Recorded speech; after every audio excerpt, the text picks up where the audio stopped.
Perkenalkan Ustadz, saya Rian Fahardi, asal dari Makassar, Sulawesi Selatan.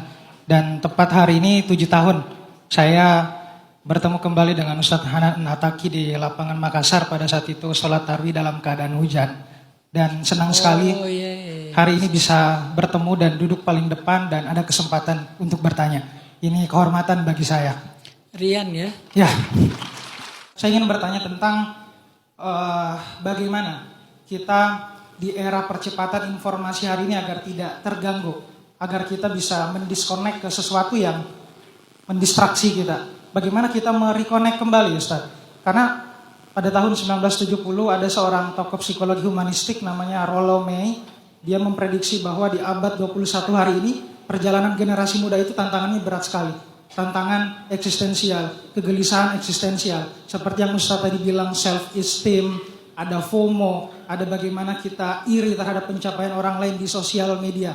Kita mau me time, kita mau itikaf, kita mau bercakap ke diri kita. Tapi kadang situasi eksternal kita itu tidak mendukung itu. Bahkan karena kepastian di dunia eksternal kita, akhirnya kita selalu ingin mencari sesuatu yang pasti di luar daripada diri kita. Maka tidak ada waktu untuk kembali mengenali akar kita. Lalu bagaimana menciptakan ketahanan, lalu bagaimana agar kita bisa menghilangkan rasa hampa makna seperti yang ditulis di bukunya Rollo May di Psychology and the Human Dilemma itu.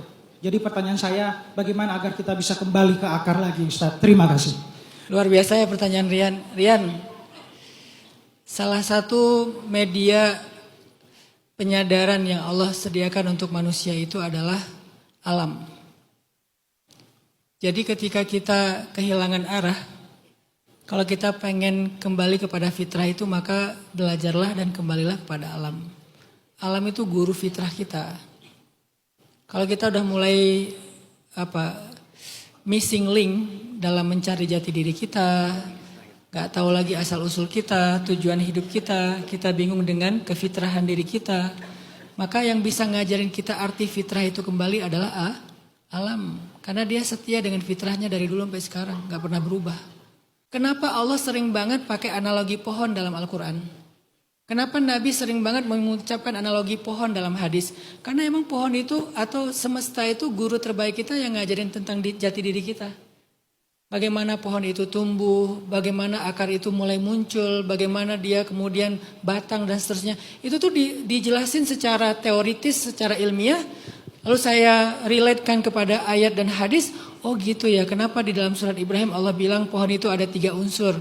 Asluha sabit, akar, wa far'uha, batang, tu'ti ukulaha, kemudian daun, bunga dan buah. Itu semuanya ada penjelasannya. Salah satu hal yang saya takjub dari pohon itu misalnya gini. Pohon itu sebelum dia tumbuh ke atas, dia akan membutuhkan waktu lebih lama untuk tumbuh ke dalam, bukan ke atas dulu. Nggak muncul, tapi dia ke dalam tanah mencari ruang-ruang di antara celah-celah batu untuk mengakar. Setelah dia beberapa lama mengakar, barulah mulai dia tumbuhkan batang, daun, bunga dan buah. Nah ini semuanya adalah pesan-pesan semesta tentang begitulah proses kehidupan, begitulah semuanya berjalan. Sehingga ketika kita belajar tentang ini, kita jadi kembali lagi kepada fitrah secara naluriah kita, secara awareness kita. Disitulah akhirnya kita jadi tahu harusnya kita kayak gimana. Kalau Rian nanya, gimana cara mengkonekkan kembali kita kepada kesadaran utuh kita, asal usul diri kita, biar kita nggak ke distract dengan hal eksternal. Mungkin cara mengembalikannya itu adalah benar kata Rasul dan para ulama, kembalilah kepada alam dengan tafakkur, dengan duduk bertahanus atau me time di tempat-tempat yang kayak gitu, kayak Nabi Daud bertasbih bersama semesta. Itu emang cara yang paling tepat untuk kita mereconnect diri kita kepada Allah Subhanahu wa taala.